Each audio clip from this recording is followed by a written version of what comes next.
Oi, bom dia, que a paz de Cristo possa nos alcançar nesse dia. Para mim, 3 da manhã do dia 5 de junho de 2023. Gravo antes porque tem que mandar o vídeo para que o YouTube possa revisar e autorizar para que a gente poste no canal.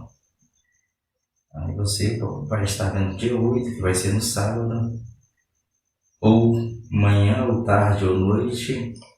Sintam-se todos abraçados e que esta palavra possa edificar a sua vida. Vamos ler um texto que se encontra no Evangelho de Lucas, o Dr. Lucas, capítulo 11 e versículo de número 1 a seguir. A palavra de Deus nos diz assim: Jesus estava orando em um certo lugar e quando terminou, um de seus discípulos lhes disse: Senhor, ensina-nos a orar, como João ensinou aos discípulos dele. Ele então lhes falou: Quando orares, dizei: Pai, santificado seja o teu nome, venha o teu reino, dá-nos diariamente o nosso pão do dia a dia, perdoa os nossos pecados, pois também nós perdoamos a todo aquele que nos deve. E não nos deixe entrar em tentação, mas livra-nos do mal.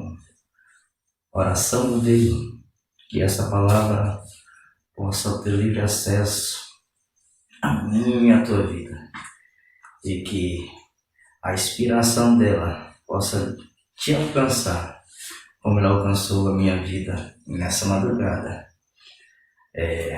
A madrugada de um dia puxado, muito puxado. Comecei o dia do 6 da manhã e cheguei em casa às 6 da tarde. Porque no meu horário de almoço eu fui deixar o meu irmão caçula na casa do meu pai. Irmão esse que não via há 6 anos, 7 anos, que veio do Goiás para passar as férias. Então foi um dia assim meio puxado. Mas o Senhor nos deu inspiração. E a inspiração é como música. Se eu deixar passar, aí ela vai embora e vai acabar aparecendo outra. Mas como eu não quero que ela vá embora e que ela edifique a tua vida, como edificou a minha, vamos ao que o Senhor Deus nos deu através do seu Santo Espírito. Oração modelo, a oração Pai Nosso. A inspiração se veio dado um DR que tivemos no local de trabalho semana passada. E no final da minha fala, para concluir, aquela discussão de equipe, uma equipe grande, mais de 30 pessoas, alguém pediu para que eu viesse fazer oração. Aí eu falei assim: como é que eu vou fazer oração? Eu pedi perdão, mas a pessoa ainda não me respondeu, ela ainda não digeriu isso que eu vim falar com ela. Aí uma cristã que estava do meu lado, que eu não vou citar o nome, ela disse: a tua parte tu fez, agora cabe a ela aceitar o teu perdão ou não. Aí teve uma outra colega minha que já tem mais de 20 anos que trabalhando junto, passamos no mesmo concurso, e ela disse assim: Rui, faz a oração então, a tua oração é muito bonita. Aí o Espírito Santo bateu bem forte no meu coração. Oração bonita? A oração bonita é aquela que Deus responde. E naquela hora, Deus não ia responder o que eu estava, ou que vinha se proporcionar, porque a pessoa a qual eu me direcionei ainda não tinha aceitado ou digerido o meu perdão. Então, o nosso líder pediu para que alguém viesse fazer oração, e essa oração foi feita. Não foi a oração do Pai Nosso, mas foi uma oração boa também, né, de uma igreja cristã, uma oração boa. Mas vamos para a oração modelo, porque a palavra de Deus nos ensina acerca da oração modelo. E essa oração, ela é tido do aramaico, tirado do aramaico. E a profundidade dessa oração se encontra lá em Mateus 6. Ela é bem mais profunda. E Jesus ensina ali todas as pessoas a orarem depois que ele escreve todo o capítulo de número 5, que fala das bem-aventuranças. No capítulo 6 ele está ensinando a orar. Uma oração que já existiu, pré-existente, mas que é uma oração intitulada ao nosso Senhor e Salvador Jesus Cristo. Aí por que você não vai se direcionar a ela? Porque eu tive um dia corrido e minha garganta estava até então estourada, mas para a honra e glória do nome do Senhor, ela está boazinha nesse momento. Mas eu vou me referir só a essa parte do Dr. Lucas, porque o Dr. Lucas ele se direcionou para os gentios, Mateus ele se direcionou para os judeus, até porque ele era cobrador de impostos, era publicano, então ele era judeu. E o evangelho de Mateus ele está bem mais direcionado aos judeus. Já o Dr. Lucas não, o Dr. Lucas foi um médico que andou com Paulo, viu Paulo fazendo prodígios e maravilhas, e posteriormente ele escreve o evangelho de Lucas e escreve também o Atos dos Apóstolos.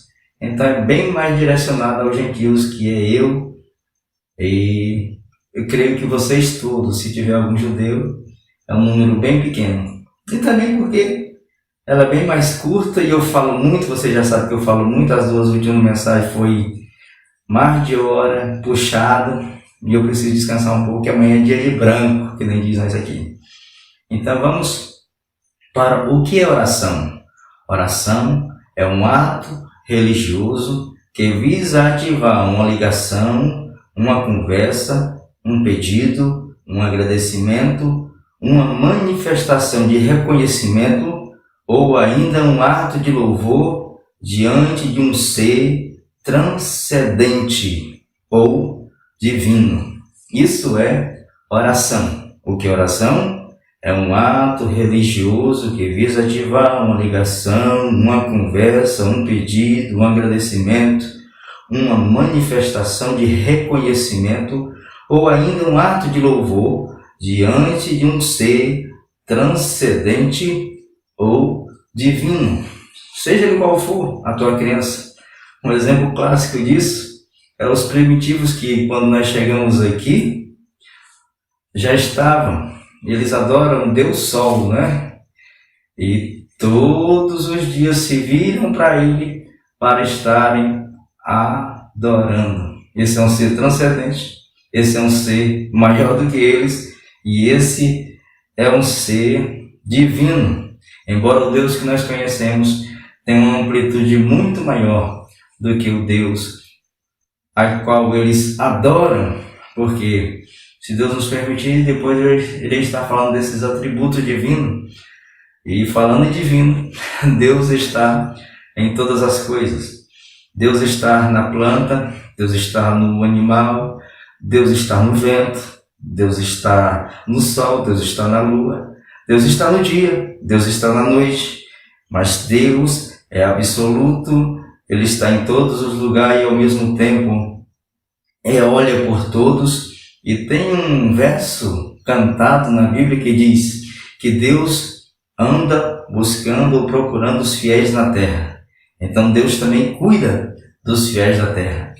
E quando Jesus falou lá na mulher samaritana, ele falou uma coisa linda: Deus está procurando os verdadeiros adoradores que adorem ao Pai em espírito e em verdade.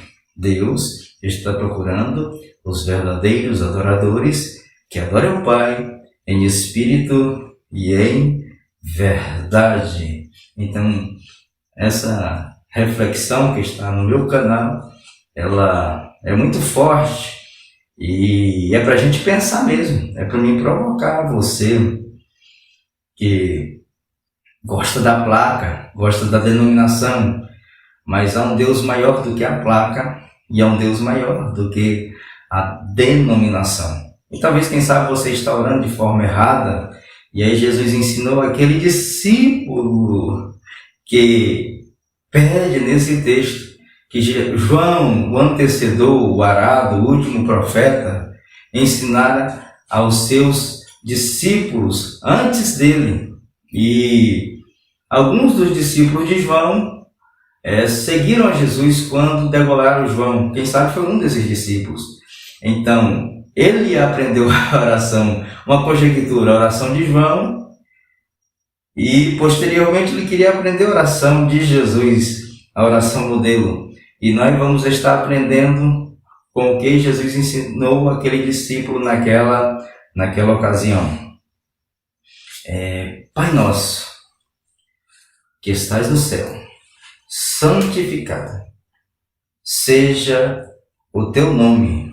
Venha aquilo que é teu, venha ao teu reino. Ou seja, o mundo sistema, os evangelhos dizem que jaz no maligno, mas o mundo espiritual, há um Deus que subsiste sobre todas as coisas. Até o inimigo de nossas almas é um ser criado por Deus, que desobedeceu a Deus, se rebelou contra Deus, e está nas regiões celestiais, mas que só está aqui por uma determinação do nosso Deus, por uma determinação divina. Portanto, aqui é o reino de Deus. Aqui, esse sistema é o reino de Deus. E a pergunta que eu faço a você, e aqui dentro de você, que é templo e morada do Espírito Santo, é também o reino de Deus? Essa pergunta eu faço porque os homens violaram lá no Éden, não é? E posteriormente Deus lhes deu o livre-arbítrio, e isso é causa pétrea. Deus não vai se levantar contra, não vai se levantar.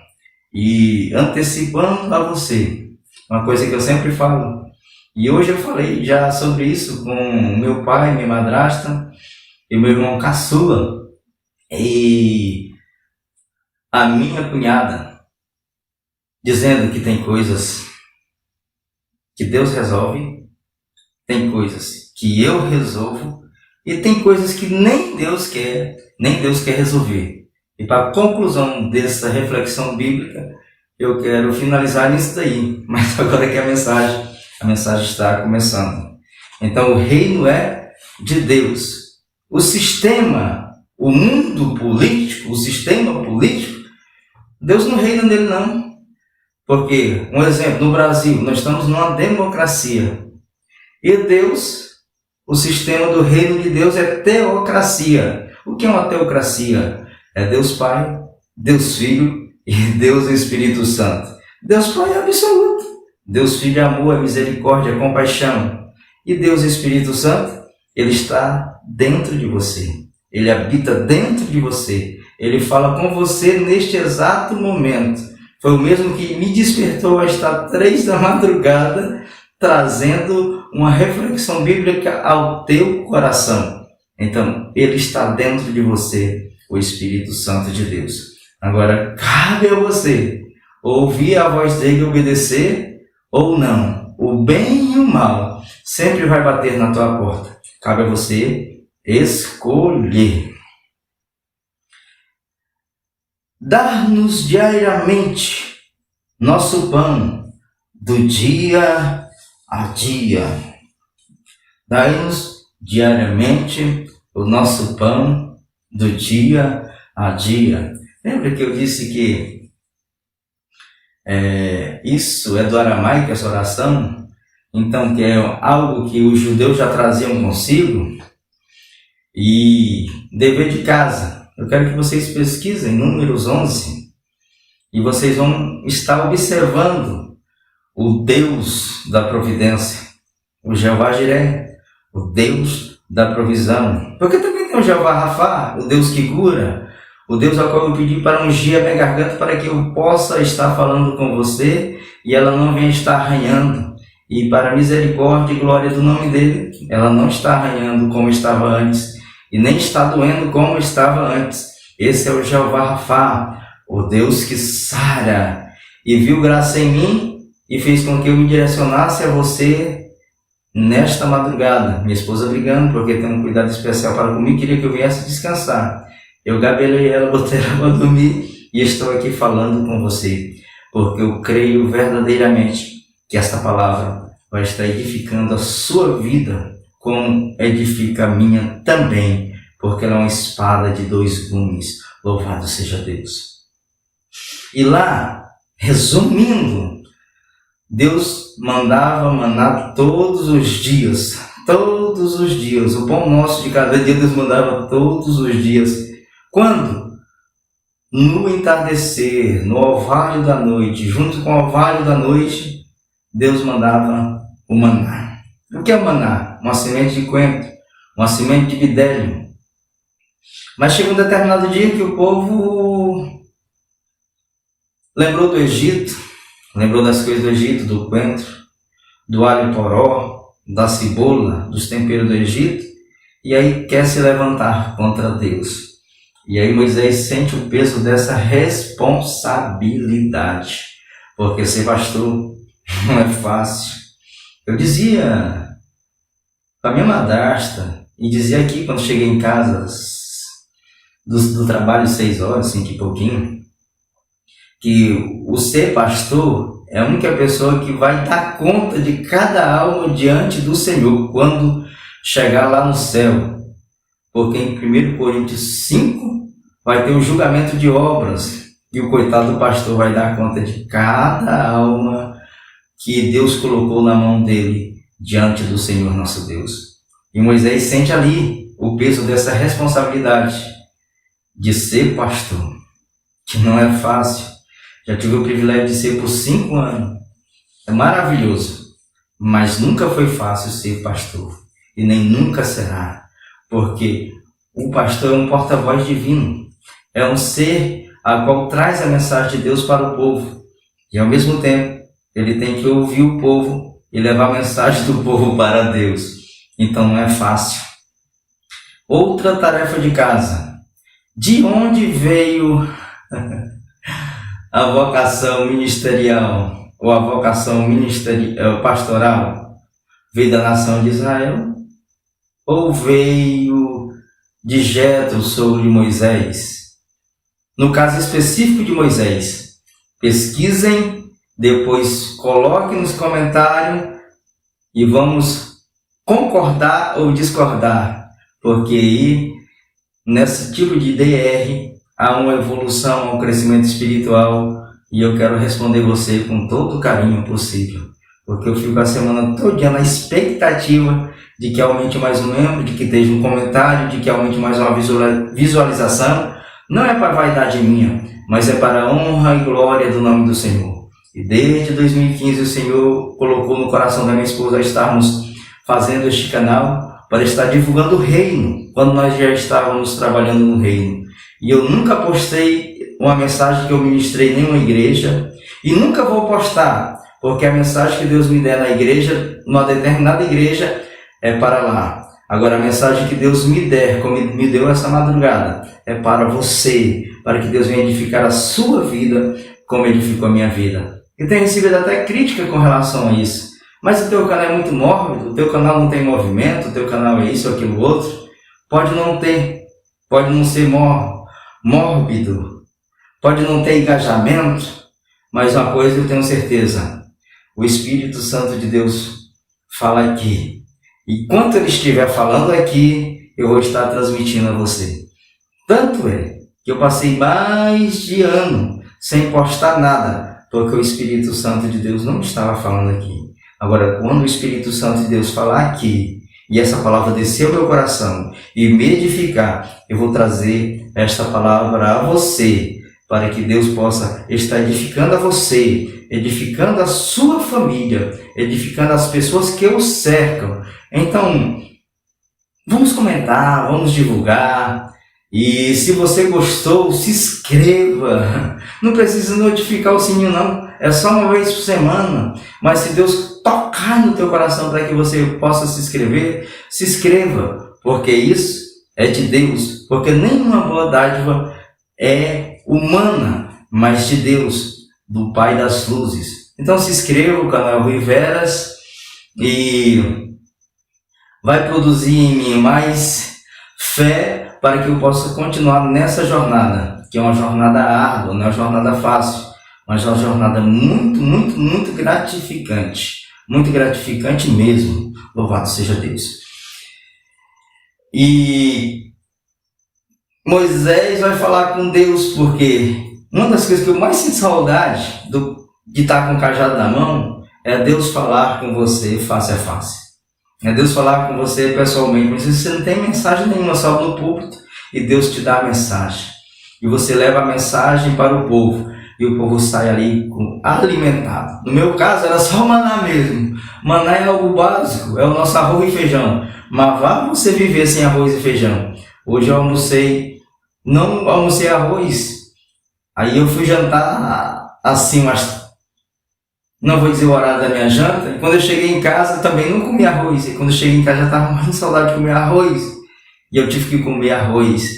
E comi bastante arroz. Então, a palavra que Deus dá ao pastor é sempre maná, é sempre arroz com feijão.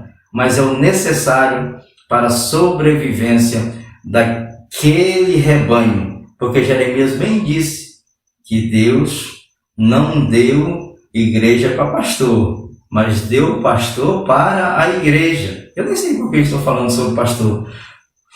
Deve ser por conta de Moisés, o peso da responsabilidade. E chega um momento, na fala de Deus com Moisés e de Moisés com Deus, que Moisés duvidou, porque isso é normal. A fé, tem pessoas que não têm nenhuma, tem pessoas que têm um pouquinho, e tem pessoas que a fé dela está numa crescente evolução, não é? E a gente falou, e dando o exemplo do grão de mostarda, uma semente pequena que dá uma árvore mais ou menos grande e produz frutos. Assim a nossa fé. Ainda bem que a Bíblia nos diz que quem não tem, peça a Deus, que Deus tem para dar sem medidas. E tem o dom do Espírito também, que necessita dessa ferramenta por nome fé. E a própria Bíblia nos diz que sem fé é impossível agradar a Deus, porque Deus quer que aqueles que se voltem para Ele possam acreditar que Ele existe e que é galardoador daqueles que o buscam. E Moisés duvidou. Senhor, que há 600 mil homens, nem conta as mulheres e os meninos. Como é que tu vai dar carne um mês inteiro para esse povo? Porque o pão nosso todo dia estava dando. E agora o povo pede o quê? Pede carne bem temperada. Mas Deus falou para Moisés: não duvida, Moisés. Fica tranquilo. O Deus absoluto aqui, isso é fichinha pequena para ele. E Deus mandou um vento soprando do mar, Números 11. E deixou de ter o pão nosso de cada dia. E caiu cordonizes no meio do arraial. E diz que foi dois côvados, um por cima do outro, cerca de 45 centímetros. E diz que quem pegou menos, pegou uma medida de homem, ou gome, que é uma medida líquida, que dá o equivalente a 200 quilos. Quem pegou menos carne, pegou 200 quilos de carne. Uma pessoa boa de carne, igual eu sou e meu sogro era, consegue comer um churrasco de carne vermelha, que é a mais fibrosa, que era carne cordoniz lá, 300 gramas de carne. Imagine 200 quilos de carne para ele comer no mês, cada pessoa. Esse é o Deus da provisão. Não precisa você abastecer-se. Aí você diz: eu não abasteço, eu não faço compra do mês. Eu não faço. Não, mas eu digo a você, você faz compra do mês, ainda faz fiado, porque não acredita no Deus da provisão.